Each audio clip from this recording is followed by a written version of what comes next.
All right, next up is Lydia's question. It says, is it worth it to keep transferring to different high-yield saving accounts to get a little more of that sweet interest? I feel like I'm always getting cheated. What do you think? You got some experience sharing this. No, well, see, I wasn't going to say that. Like statute of limitations is passed. We ain't got to tell those stories no more. So when I was a younger man, Lydia, I had this like desire to win. I just really always wanted to win and come out on top and be the best. Like it was a lot of pride. I feel like Karate Kid just started. Lot of You're the best. There we go. A lot of hubris, right? And so back, this was in the late 2000s, early 2010s. Yields were on high interest accounts. We're doing okay, right? And Brian's like, hey man, there's this great bank I just opened up. I did an account there and I put mine. You should think about this, Bo. And I was like, nah. Man, I can do better than that. At the time, it was FMBO Direct. Oh, I was going to say the one it was. It was FMBO Direct, and it was. I was like, but you know what? I can do better than Brian. I'm gonna teach him a thing or two.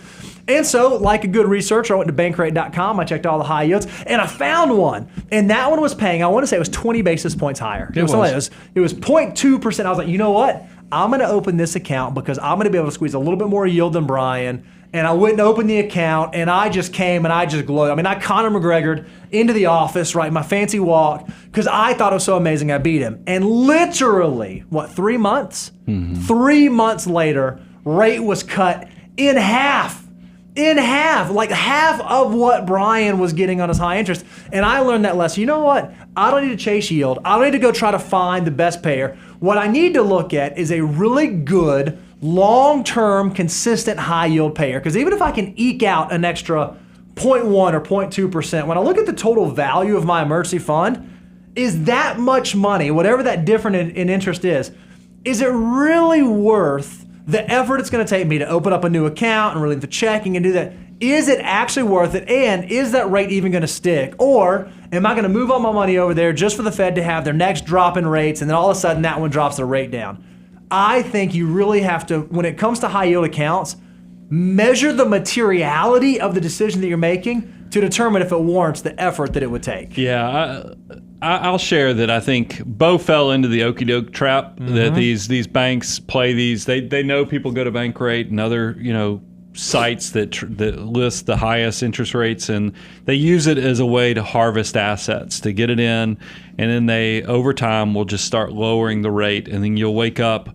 And look, it's not even just small upstart banks. I don't mind the experience share. I'll say name them by brand because they've hit me. It drives me crazy. Capital One. Mm-hmm. I used to be a big advocate for Capital One on their savings accounts, but they've gotten where they come up with new product lines, and then you find out like yours is paying 2% or 3%, but they have another product out there paying 5%, but you have to go set up a new account, or you have to call the 1-800 number to move the assets over.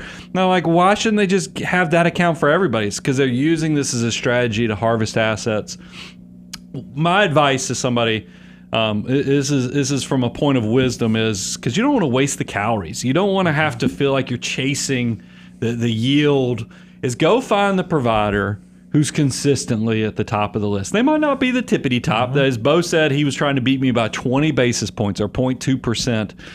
Don't get caught up. That's the hassle factor on that is just not worth the squeeze of it. So find a company that is consistently best in class, and then ride them. Mm-hmm. And that's what I mean. I'll tell you the ones I've used is FMBO Direct has done a pretty good job of staying, so I still have an account with them. Also, Ally has been really good at being consistent.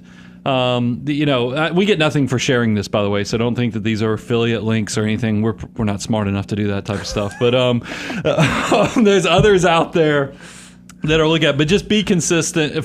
Do your research and don't fall into the trap of the high yield trap that people are using to harvest accounts and assets. Mm-hmm.